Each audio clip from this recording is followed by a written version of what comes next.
राधे राधे भक्तों, स्वागत है आपका पोथी कथा चैनल पर। तो आइए भक्तों सुने 16 सोमवार व्रत कथा। प्रिय भक्तों, ओम नमः शिवाय। आज हम आप लोगों को लेकर आए हैं 16 सोमवार व्रत कथा। इसके सुनने से सभी मनोरथ पूर्ण होते हैं, सभी की इच्छाएं पूरी होती हैं, कुंवारी लड़कियां मन चाहा वर मिलता है। भोले बाबा विश्वनाथ की जय। जय बाबा भूतनाथ की जय। बोले शंकर की जय। माता पार्वती की जय। जय महादेव की जय। सोमवार व्रत कथा।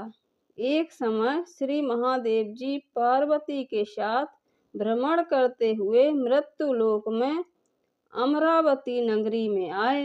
वहां के राजा ने एक शिव मंदिर बनवाया था, जो कि अत्यंत भव्य एवं रमणीक तथा मन को शांति पहुंचाने वाला था। भ्रमण करते समय शिव पार्वती जी वहीं रुक गए। पार्वती जी ने कहा, हे नाथ, आओ आज इसी स्थान पर चौसर खेलें। खेल आरंभ हुआ। शिव जी कहने लगे, मैं जीतूंगा। इस प्रकार उनकी आपस में वार्तालाप होने लगी। उस समय पुजारी जी पूजा करने आए।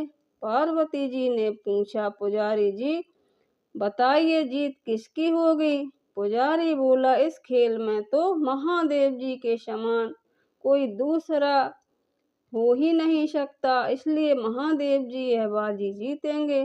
परंतु हुआ उल्टा, जीत पार्वती जी की हुई। अतः पार्वती जी ने पुजारी को कोढ़ी होने का श्राप दे दिया कि तूने मिथ्या भाषण किया है। अब तो पुजारी कोढ़ी हो गए। शिव पार्वती जी दोनों वापस चले गए। कुछ समय पश्चात अप्सराएं पूजा करने आई। अप्सराओं ने पुजारी के उसके कोढ़े होने का कारण पूछा। पुजारी ने सब बातें बता दी। अप्सराएं कहने लगी, पुजारी जी आप 16 सोमवार का व्रत करें तो शिव जी प्रसन्न होकर आपका संकट दूर करेंगे। पुजारी जी ने अप्सराओं से व्रत की विधि पूछी। अप्सराओं ने व्रत करने और व्रत के उद्यापन करने की संपूर्ण विधि बता दी। पुजारी जी ने विधि पूर्वक श्रद्धा भाव से व्रत प्रारंभ किया और अंत में व्रत का उद्यापन भी किया। व्रत के प्रभाव से पुजारी जी रोग मुक्त हो गए। कुछ दिनों के बाद शंकर पार्वती जी पुनः उस मंदिर में आए तो पुजारी जी को रोग मुक्त देखकर पार्वती जी ने पूछा, मेरे दिए हुए श्राप से मुक्ति पाने का तुमने कौन सा उपाय किया है? पुजारी जी ने कहा, हे माता, अप्सराओं द्वारा बताए गए 16 सोमवार के व्रत करने से मेरा यह कष्ट दूर हुआ है।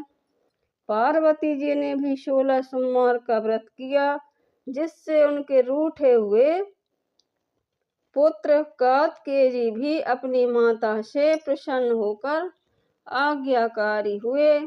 कार्तिकेय जी ने पूछा, हे माता, क्या कारण है कि मेरा मन सदा आपके चरणों में लगा रहता है? पार्वती जी ने कार्तिकेय को 16 सोमवार के व्रत का महत्व तथा विधि बताई। तब कार्तिकेय जी ने भी इस व्रत को किया तो उनका बिछड़ा हुआ मित्र मिल गया। अब मित्र ने भी इस व्रत को अपने विवाह होने की इच्छा से किया तो वह विदेश गया। वहां के राजा की कन्या का स्वयंवर था। राजा ने प्रण किया था कि हथिनी जिस व्यक्ति के गले में वरमाला डाल देगी उसी के साथ राजकुमारी का विवाह करूंगा।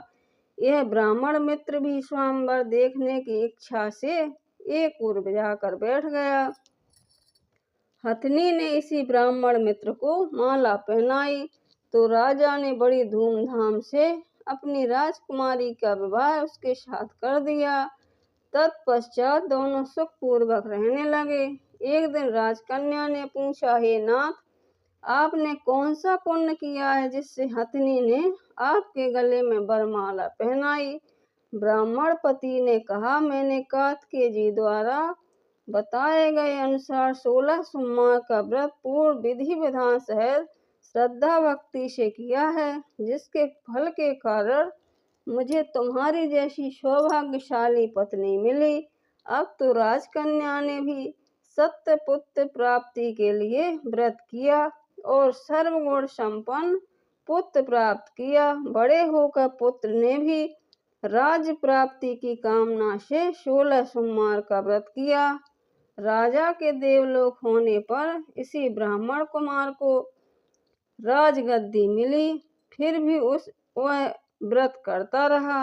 एक दिन उसने अपनी पत्नी से पूजा सामग्री शिवालय ले चलने को कहा, परंतु उसने पूजा सामग्री अपनी दासियों द्वारा भिजवा दी। जब राजा ने पूजन समाप्त किया तो आकाशवाणी हुई, हे राजा, तुम इस पत्नी को त्याग दो, नहीं तो राजपाट से हाथ धोना पड़ेगा।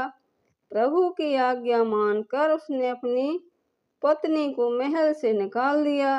तब वह अपने भाग्य को कोसती हुई एक बुढ़िया के पास गई और अपना दुखड़ा सुनाया तथा बुढ़िया को बताया, मैं पूजन सामग्री राजा के कहे अनुसार शिव मंदिर में नहीं ले गई तो राजा ने मुझे निकाल दिया।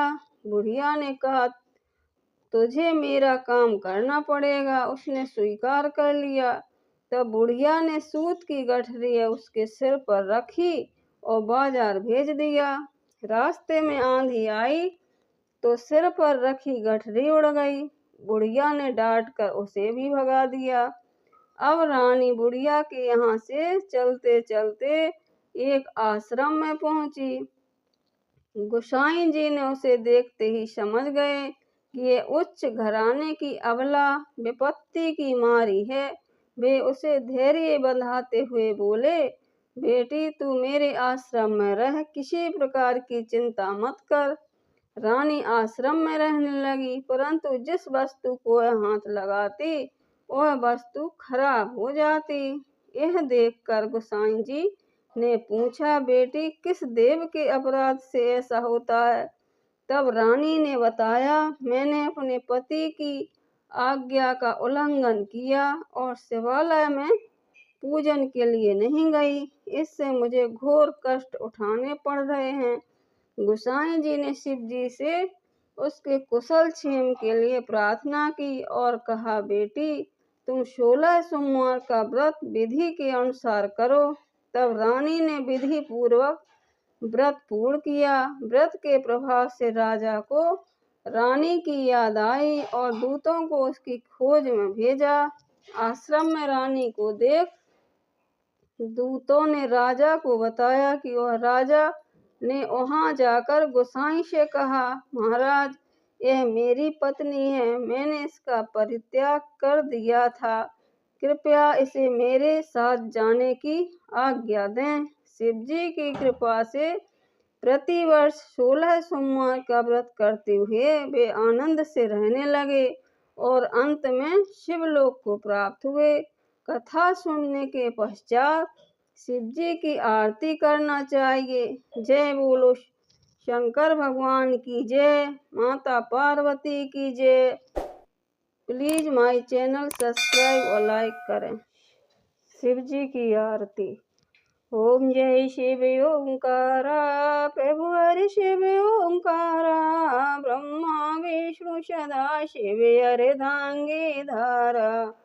ओम जय शिव ओंकारा, एकानन चतुरानन पंचानन राजे, स्वामी पंचानन राजे।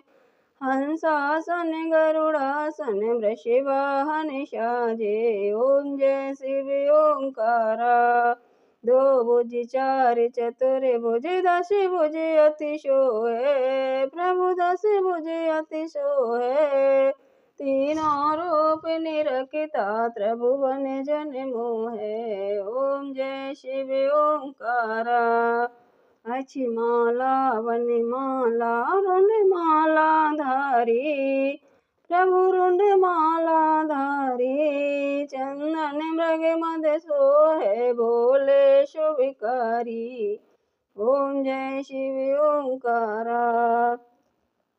श्वेतांबर पीतांबर भागांबर अंगे शनकादिक ब्रह्मादिक भूतादिक संगे।